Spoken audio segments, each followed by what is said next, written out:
ஆண்டிவடம் மாணிக்கமூர்த்தி சுவாமிகள். அதாவது இந்த சுவாமிகள் கர்நாடகாவிலேருந்து வந்தார்.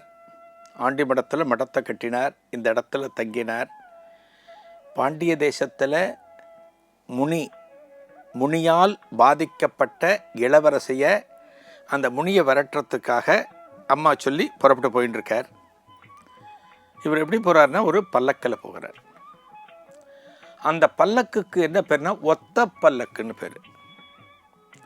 ஒரு பல்லக்கு நம்ம பார்த்துருப்போம், ஒரு 2 பெரிய மூங்கில் கழி மாதிரி இருக்கும், நடுப்புற ஒரு மண்டபம் மாதிரி இருக்கும், அது பல்லக்கு. அதற்குள்ளே யார் உட்காரணுமோ, இப்போ இந்த மாணிக்கமூர்த்தி சுவாமிகள் உட்கார்ந்துருக்கார். அந்த பல்லக்கை எத்தனை பேர் சுமக்கணும்? 4 பேர் சுமக்கணும். முன்னாடி 2 பேர், பின்னாடி 2 பேர்.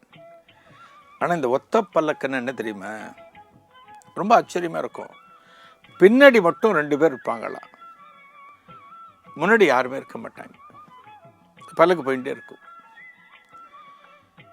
இப்போ யோசிச்சு பாருங்க, பின்னாடி 2 பேர் பிடிச்சு முன்னாடி 2 பேர் அந்த பல்லக்க சுமக்கல் அப்படின்னா பல்லக்கு கீழே விழுந்துடும் இல்லையா? பின்னாடி மட்டும் பிடிச்சா போகாது, பின்னாடி 2 பேர் பிடிச்சிருக்கிறது போல முன்னாடியே 2 பேர் பிடிச்சிட்டு இருக்கணும். அப்போ தான் பேலன்ஸ் ஆகும். அந்த பல்லக்கு அவங்க நடக்க நடக்க நடக்க போய்கொண்டு இருக்கும்.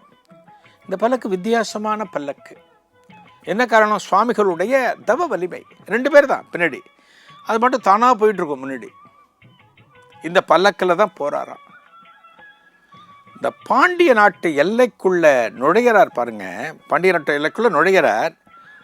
அவர் நுழைகிற சமயம் அந்த அரண்மனையில் இளவரசி இருக்கா இல்லையா, அடாவடி பண்ணுறது, நான் ட்ரெஸ் போட்டுக்க மாட்டேன்னு சொல்கிறது, நான் எதுவும் தலை பின்னிக்க மாட்டேன், எதுவும் செஞ்சுக்க மாட்டேன்னு சொல்லக்கூடிய அந்த இளவரசி இவருடைய பல்லக்கு பாண்டிய நாட்டு எல்லைக்குள்ள நுழைஞ்ச உடனே தன்னோட அறைக்குள்ளே போய் தன்னை தலைவை செய்விக்கிறா, தனது உடைய சரி பண்ணிக்கிறா, ஒரு இயல்பான நிலைமைக்கு திரும்புகிறாள்.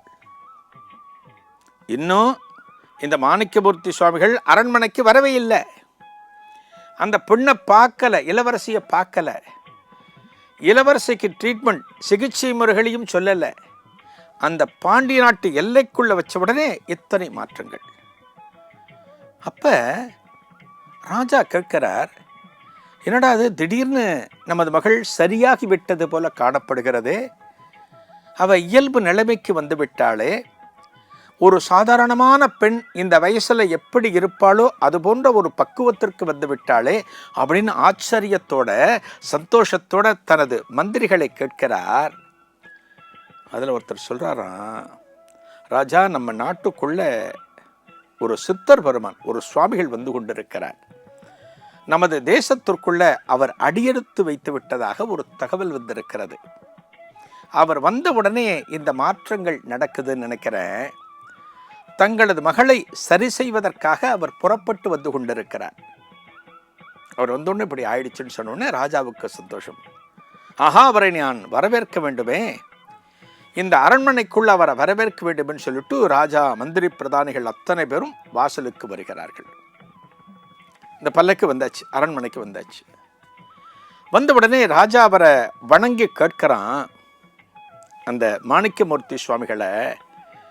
அப்ப மாணிக்கமூர்த்தி சுவாமிகள் சொல்கிறாராம், நான் இந்த எல்லைக்குள்ள கால் வச்ச உடனே உன்னுடைய மகளை பிடித்திருந்த அந்த முனியானது ஓடிவிட்டது.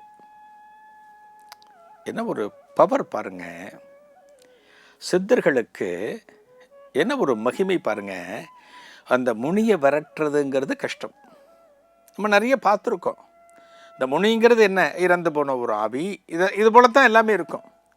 அதை விரட்டுறது கஷ்டமாக இருக்கக்கூடிய ஒரு காலகட்டத்தில் எங்கோ வருகிற இவர் தனது தவ வலிமையால் அந்த முனியை விரட்டுகிறார்.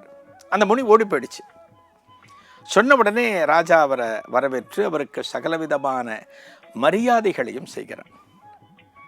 இந்த ராஜாவுக்கு என்ன ஒரு சந்தோஷம் அப்படின்னா, எத்தனையோ பேர் தனது அரண்மனைக்கு வந்து உங்கள் மகளை சரி செய்கிறோம்னு சொல்லி அவர்கள் எடுத்த பிரயத்தனங்கள், அவர்களது முயற்சிகள் அத்தனையும் பலிக்காமல் போன போது ஒரு சுவாமிகள் தனது எல்லைக்குள்ள, இந்த பாண்டிய தேசத்து எல்லைக்குள்ள கால் வச்ச உடனே இத்தனை மாற்றங்கள் நடக்கிறது.